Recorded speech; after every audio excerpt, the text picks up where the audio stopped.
idea of collective efficacy has been a key principle of what we opened the school with, but you have to sort of live it, right? So when Daniel talks about the staff coming in here, it's a messy process to start, and that's important for people to know, and it's also important to understand that's a good thing, because if you're open and willing to actually go through the process and realize that there's going to be some problems along the way, then it's not so scary for the staff and it's not so scary for the admin team.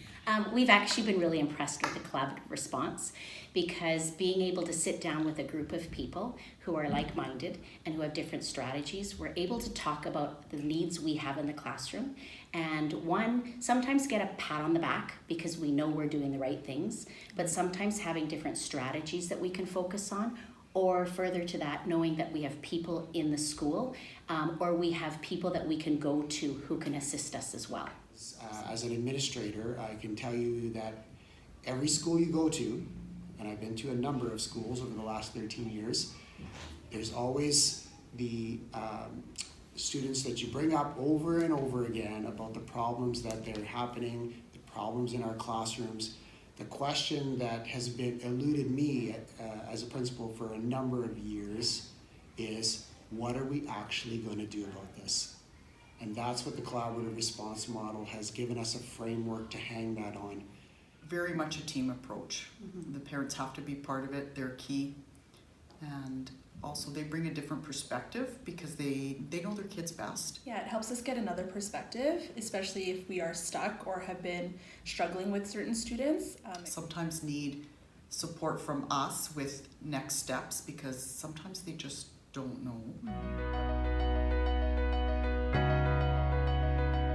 Collaborative response model has evolved because in the first year, just with scheduling, the admin wasn't present, and actually neither were Rebecca or I.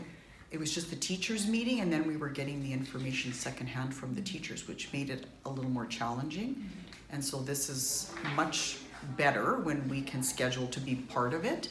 What we've evolved is really quite neat, is what you see back here, and that is the idea that our teachers are advocating for each other and for themselves. They are building those strategies and common themes. I've been teaching for a long time, and you've been teaching for fairly long as well, and it was nice to have that other perspective and know that there are people, we know that we support each other, but knowing that we have the whole group here to support us. The rate of issues, behaviors is so low, and we can't explain it any other way other than this team approach to supporting them.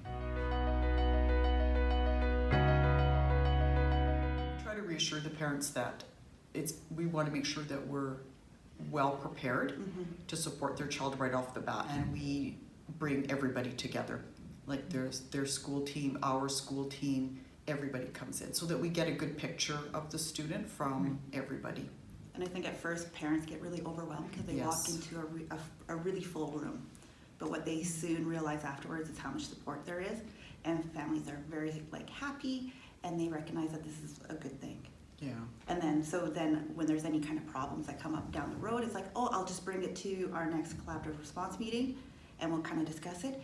And parents know what that means, and they're quite happy with that. Well, the kids may not understand the word of collective efficacy. Our students are actually displaying collective efficacy. They get a sense of community too, because it's not just, the only adult that they turn to is not just the teacher, but they know that there's other people in the building that they can turn to if they need that extra help.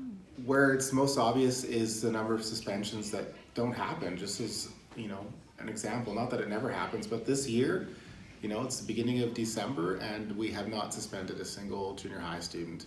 We haven't even had to consider it. No. They hold each other accountable. They come to us with their problems. They're connected with an adult that trusts them. And the adults, when they notice as teachers and support staff, when a student is starting to struggle, we pick up on it and we talk about it and we support them in it. We found for the students, a lot of them have gained a lot of confidence, and they actually quite like having extra bodies in the classroom, or sometimes it's a pullout, sometimes it's not.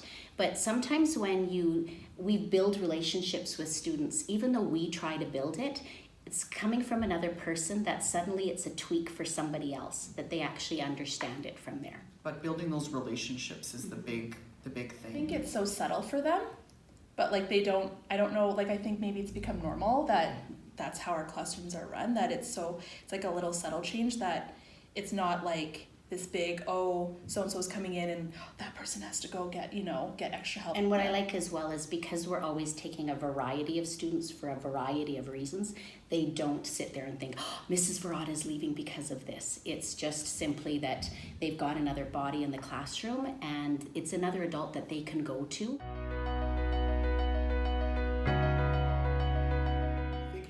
Giving the teachers that sense of collective efficacy is the biggest thing that I sense here. Our teachers come to the table and they meet with us and they meet with the whole learning team, and they bring their ideas, and they're starting to manage the meeting more as time goes on. They're telling us what they need. They're asking us for help. They're sharing their worries and concerns. And I think that's been really, really productive here. We're a large school, so we're very, very lucky that we do get to collab and talk about our kids.